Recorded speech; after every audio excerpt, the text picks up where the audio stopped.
কোন প্রভাবশালী নেতা এই চিঠি ফাঁস করলেন? সিপিআইএম এর অন্দরে আলোচনার টেবিলটা চেয়েছিলেন প্রতিকুর রহমান। প্রতিকুর রহমান সিপিআইএম এর পার্টির সম্পদ, তাহলে সেই সম্পদকে রক্ষা করা তাদের নৈতিক দায়িত্ব ছিল না? কিছু ব্যথা, দুঃখ, যন্ত্রণা রয়েছে, সেটা প্রতিকুর খোলা আলোচনার টেবিলে চাননি, পার্টির অন্দরে আলোচনায় চেয়েছিলেন। কোন সেই প্রভাবশালী নেতা? এই প্রভাবশালী সিপিআইএম নেতাই কি চালাচ্ছেন আলিমুদ্দিনকে? নানা রকম কিছু ইমপ্লিমেন্ট করছেন। কেউ বলছেন 72 ঘন্টার মধ্যে জয়েন করবেন, কেউ বলছেন 1 সপ্তাহের মধ্যে জয়েন করবেন। নমস্কার, আমি সুচারু, আপনাদেরকে স্বাগত জানাই আজকের এই প্রতিবেদনে। আর আজকের প্রতিবেদন আমরা যে বিষয় নিয়ে অবশ্যই নজর রাখব, যাকে নিয়ে এই মুহূর্তে আলোচনা, তরজা, তর্ক, বিতর্ক তুঙ্গে, যিনি একটি জায়গা থেকে পদত্যাগ এবং নিজেকে গুটিয়ে নেওয়ার পর থেকেই নানা জল্পনা শুরু হয়েছে রাজনৈতিক মহলে, আজকে তাকে নিয়েই আলোচনা। তিনি সিপিআইএম এর, তিনি এসএফআই এর, তিনি বামপন্থী প্রতিকুর রহমান।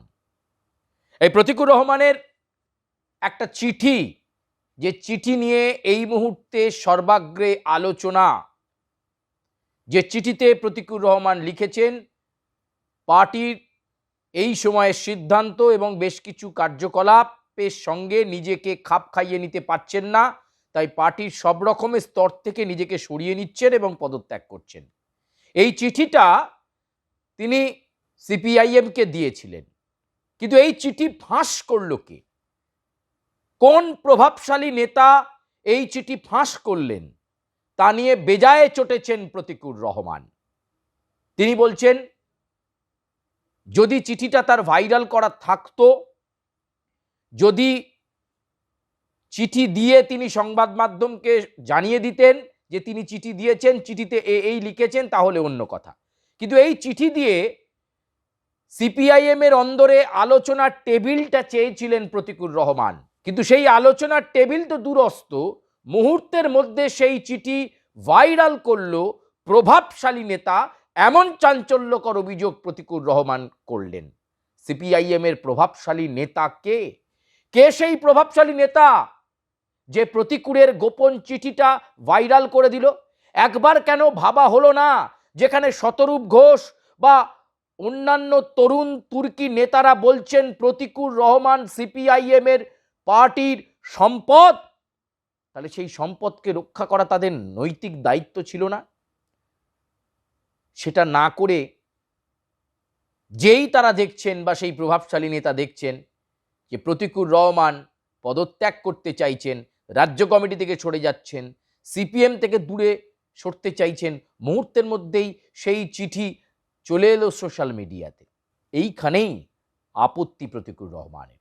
আর ঠিক সেই সময় ড্যামেজ কন্ট্রোলে নামলেন 88 বছরের প্রবীণ কমিউনিস্ট নেতা বিমান বসু। বোঝানোর চেষ্টা করলেন প্রতিকুর রহমানকে, ফোনে বললেন আলোচনার জায়গা আছে, আলিমুদ্দিনে এসো, আলোচনা হবে। কিন্তু সেটাকে এবার প্রত্যাখ্যান করলেন প্রতিকুর রহমান। তার কারণ কি? প্রতিকুর রহমান কেন প্রত্যাখ্যান করলেন? তিনি বলছেন যে বিমান বসুকে তিনি অনেক রেসপেক্ট করেন, বিমান বসু তাকে এখনো অনুপ্রাণিত করে, বিমান বসুর আদর্শ, পার্টির মধ্যে তার পথ চলা তাকে অনুপ্রাণিত করে।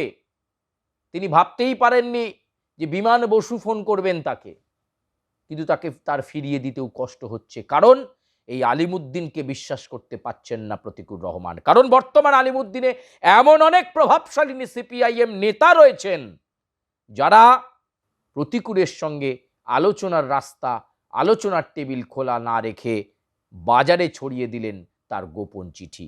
এটা তো পার্টির একটা গোপন বিষয়, সাংগঠনিক বিষয়, এবং সেই সংক্রান্ত বিষয়ে কিছু প্রশ্ন প্রতিকুরের রয়েছে, অভিযোগ রয়েছে, কিছু ব্যথা, দুঃখ, যন্ত্রণা রয়েছে, সেটা প্রতিকুর খোলা আলোচনার টেবিলে চাননি, পার্টির অন্দরে আলোচনায় চেয়েছিলেন। কোন সেই প্রভাবশালী নেতা? এই প্রভাবশালী সিপিআইএম নেতাই কি চালাচ্ছেন আলিমুদ্দিনকে? এখন সবাই কে সেই নেতা তার দিকেই নজর রাখছেন।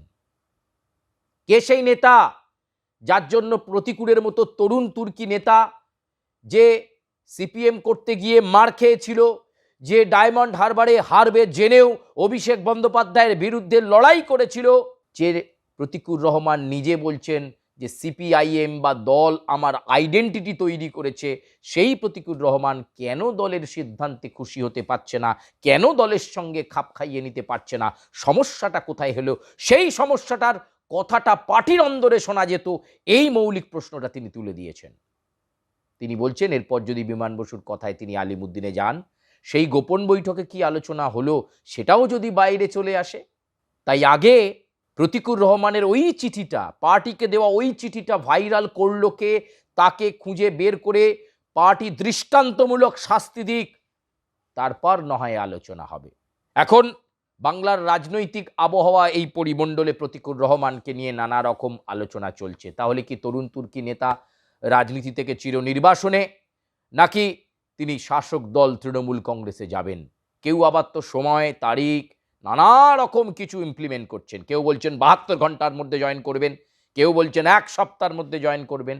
কিন্তু প্রতিকুর রহমান এখন এই মুহূর্তে নিজেকে রিজার্ভ রেখেছেন। অঙ্ক কষা চলছে, যদি তিনি তৃণমূল কংগ্রেসে যান তাহলে কোন বিধানসভা কেন্দ্র থেকে লড়াই করতে পারেন। যদি তৃণমূলে তিনি যান তাহলে কিন্তু মগরাহাট থেকে প্রতিদ্বন্দ্বিতা করতে পারেন প্রতিকুর রহমান। তরুণ তুর্কি এই নেতাকে মমতা বন্দ্যোপাধ্যায় ভীষণভাবে পছন্দ করেন, এরকম একটা খবর বাইরে আসতে শুরু করে দিয়েছে।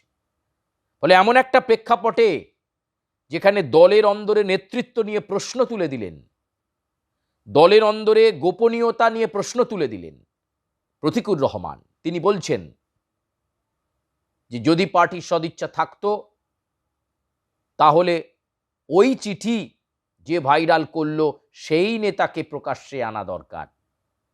এ বিষয়টাকে নিয়ে প্রতিকুর বেজায় চটেছেন, তিনি নিজেকে ঠিক রাখতে পারছেন না। আর তাই তিনি বলছেন তার অবস্থান তিনি এখন জানাবেন না। কিন্তু জল্পনা এখন সর্বাগ্রে। অনেকেই বলছেন আর হয়তো মাত্র কয়েকটা দিন, তারপরেই রাজ্যের শাসক দল তৃণমূল কংগ্রেসে যোগদান করেই ভোটের মুখেই নির্বাচনে প্রার্থী হতে চলেছেন মগরাহাট কেন্দ্র থেকে প্রতিকুর রহমান। যদি তিনি শিবির বদল করেন, যদি তিনি শাসক দল তৃণমূল কংগ্রেসে যোগদান করেন, তার এই সিদ্ধান্ত তার রাজনৈতিক কেরিয়ারের জন্য কতটা অগ্রগণ্য হবে, কতটা ইতিবাচক হবে। বামপন্থী ঘরানা থেকে একেবারে তার বিপরীত মেরুর রাজনীতিতে এসে নিজেকে কি মেলে ধরতে পারবেন প্রতিকুর রহমান? দলের মধ্যে যে নেতৃত্ব বা যে নেতার বিরুদ্ধে তার ক্ষোভ ছিল, এই দল ছেড়ে বেরিয়ে এসে যদি শাসক দল তৃণমূল কংগ্রেসেও একই সমস্যার সম্মুখীন হয়, তাহলে কি পরিস্থিতির মধ্যে খাপ খাইয়ে নেবেন তিনি? এই প্রশ্নগুলোই এখন ঘোরাফেরা করছে আজকের আবহাওয়া পরিমণ্ডলে। নির্বাচন এলে দলবদল নতুন কিছু বিষয় নয়। তৃণমূল থেকে বিজেপি, বিজেপি থেকে তৃণমূল আমরা দেখেছি, কিন্তু সাম্প্রতিকতম সময়ে সিপিএম থেকে শাসক দল তৃণমূল কংগ্রেসে আসার ছবি কিছুটা কম। আমরা শেষ বেলায় দেখেছিলাম ঋতব্রত বন্দ্যোপাধ্যায়কে, সিপিআইএমের তরুণ তুর্কি নেতাকে লুফে নিয়েছিলেন অভিষেক বন্দ্যোপাধ্যায়। দলের শ্রমিক সংগঠনের শীর্ষ পদে ঋতব্রত বন্দ্যোপাধ্যায় আছেন এবং রাজ্যসভার সাংসদও তিনি। ফলে যথাযোগ্য সম্মান তাকে দেওয়া হয়েছে। যথাযোগ্য সম্মান দিয়ে ঋতব্রত বন্দ্যোপাধ্যায়কে তৃণমূল মাথায় করে রেখেছে বলা যেতে পারে। রাজ্যসভার সাংসদও হয়েছেন তিনি। প্রতিকুরকেও একই রকমভাবে সম্মান দিয়ে মাথায় রাখবেন তৃণমূল কংগ্রেসের নেতৃত্ব। এই বিষয়টা নিয়ে না হয় পরবর্তী প্রতিবেদন আপনাদের কাছে আসবো, কিন্তু আজকের প্রতিবেদনে পর্যন্তই।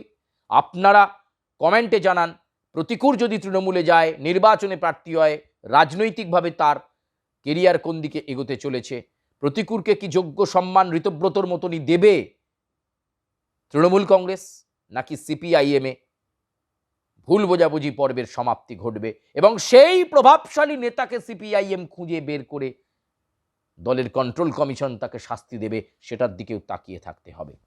আজকের মতো প্রতিবেদনে পর্যন্তই। আপনাদের সঙ্গে আবার দেখা হচ্ছে অন্য কোনো প্রতিবেদন, অন্য কোনো রাজনৈতিক সমীকরণ নিয়ে। ধন্যবাদ।